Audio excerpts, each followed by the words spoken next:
Another episode of What's My Car Accident Case Worth. Yes, I'm still here in Port St. Lucie in Florida on a little mini vacay. I got my favorite shirt on again. You know how it goes. I swear these salamanders were not this big when I came here as a kid. They're like dinosaurs. So first things first, was the other driver at fault? He is claiming that they were.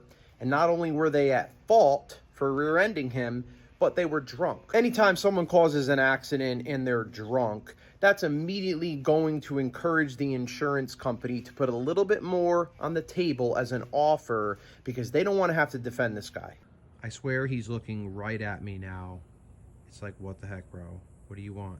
The next thing I'm going to look at is which insurance company is he going up against, because who caused the accident matters, and which insurance company they have also matters. Some insurance companies will give you more of a generous offer because they want to settle cases and they don't want to just stack up claims after claims after claims. Whereas other insurance companies like Fred Lloyd, State Farm, they don't really care about giving generous offers or reasonable offers for that matter. They basically say, we're going to give you a low offer all day long. You can file a lawsuit if you're serious about it. He also mentions this happened in Colorado. Colorado is an at-fault state, not a no-fault state. So it operates very similar to Texas and many other states. All right, now the big part of this is what type of medical treatment did he get and how much are his medical bills? Well, he mentions that he went by ambulance at the scene, so I imagine he has an ambulance bill, and then he has a hospital bill, physician's bill, and a radiology bill. He also mentions that he's been getting chiropractic treatment. I don't exactly know how much he's gotten at this point in time, maybe a couple months based on the type of comment. He also mentions that he's got MRIs done and that he has seen a pain management doctor. He also mentions that he has 2 lower back herniations and 1 upper back or cervical herniation, which is in your neck. Now, another thing that he didn't mention here, which is a massive part of this case, is how big were these herniations? Were they 1 millimeter, 2, 3, 4? On that kind of size, you're more on the lower end. But if you're talking about 5, 6, 7, 8, 9 millimeter herniation, oh baby, surgery is coming, or at least recommended, and that brings a lot more value to the case. He also mentions that he has a concussion. Well, did the hospital say that he has a concussion? Did he go to a neurologist? He doesn't mention that. Who said that he has a concussion?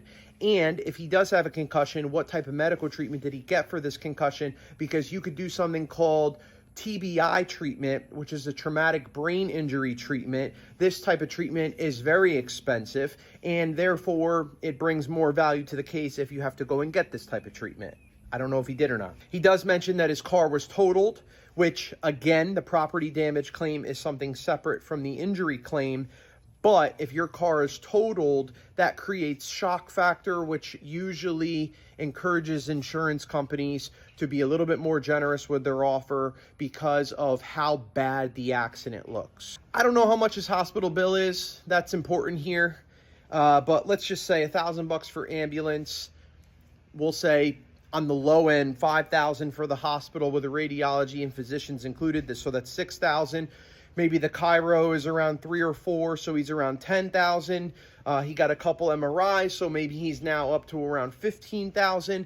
And he's gotten a pain management evaluation. I don't know how much more treatment he's gotten there, but that could be another $2,000 or $3,000. So that's like $17,000, $18,000. We'll just call it $20,000 in medical bills, but I could be off on this. As I've already mentioned in this video, there are other things that I really need to know to determine what the value of his case is. But if the pain management doctor that he's going to is recommending any type of injection and he either goes and gets that injection or it's at least recommended, I think considering the other driver being drunk, they will get the full policy limits, the $50,000. If they have a good lawyer, they'll get the $50,000 on the at-fault driver's insurance. Side note, Colorado is actually $25,000 per person, $50,000 per accident on the limits. So he will get the $25,000 from the at-fault driver's policy, and then I do believe his case warrants to get the other $25,000 on his own insurance policy. That means that there is another $25,000 available on the at-fault driver's insurance policy and another $25,000 that is available on his insurance policy, and that would be for his wife and child. He doesn't leave a lot of details on how much medical treatment they ended up getting or what their bills are. But if the wife got a reasonable amount of treatment and got MRIs, and maybe there's some findings there too, I think there's a good chance that he'll be able to get the $50,000 on the at-fault driver's policy and the $50,000 that's available on his policy, making it a total of $100,000. It gets a little tricky when there's more than 2 people involved going after the insurance policy limits, because now you have to split each policy with 3 different people. Considering it's a minor child, usually those values are not that high unless there's serious injuries involved. Obviously, the medical bills and the legal fees would have to be paid out of the $100,000 as well.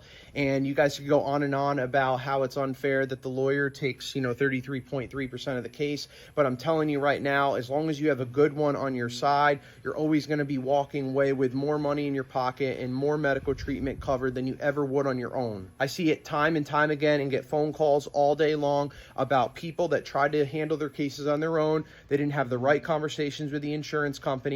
They didn't get the right type of medical treatment. They didn't get the right type of recommended medical treatment. Their bills are not reasonable. They end up saying things on their case to the insurance company that don't benefit them, or they end up using like health insurance, and health insurance shrinks the bill way down, and then they have no value to their case, so they end up getting their bills paid for and like $1,000 in their pocket or $2,000 in their pocket. But if you do it this way, you're looking at $100,000, maybe $33,000 to the legal fees if they don't reduce their fee, which good attorneys usually will, given the circumstances. That leaves $66,000 left over. Hopefully you can get the medical bills down to around 30 or 25 as well, and then the client or the family in this situation would walk away with $40,000. $40,000 is a lot more than maybe $3,000, $4,000, $5,000 if you try to go at this thing on your own. So make sure that you have someone on your side, or at least talk to someone like myself that could educate you about the process and all the ins and outs of the case. There's a lot of things that law firms could do that your regular Joe can't do. I can go on and on and on and on and on and about all the different benefits from this. I just mentioned some. A big one is, at the end of the day, are they threatened by you? Is the insurance company threatened by you? If the insurance company looks over at the other side and says, who's my opponent? What experience do you have? What track record do you have of going after insurance companies when they're unfair? Do you, even if you know the law front and back, up and down, do you have the time, money, and effort to file the lawsuit and go against their $1 trillion insurance company lawyer that's on their staff? Probably not. So you're at a disadvantage. And this is why, it's a big reason why you want to have someone on your side. Also the time, like, people have lives. They're doing life out there. They don't want to have to mess with all this, and make sure that they're doing it all right. Hire someone, spend a little bit of extra money, and your case is going to go the distance and be in a much better situation. It's kind of like, you don't know how to really fix a car, and then you try to fix your car, and it's cheaper for you to fix your car, but then the car blows up or it causes even more damage because you didn't do it right. So those are the kind of things that could happen with cases. So hope this video has been educational or entertaining for you. I'm going to go back to Florida now, maybe go to the zoo or the aquarium. God bless you and have a good day.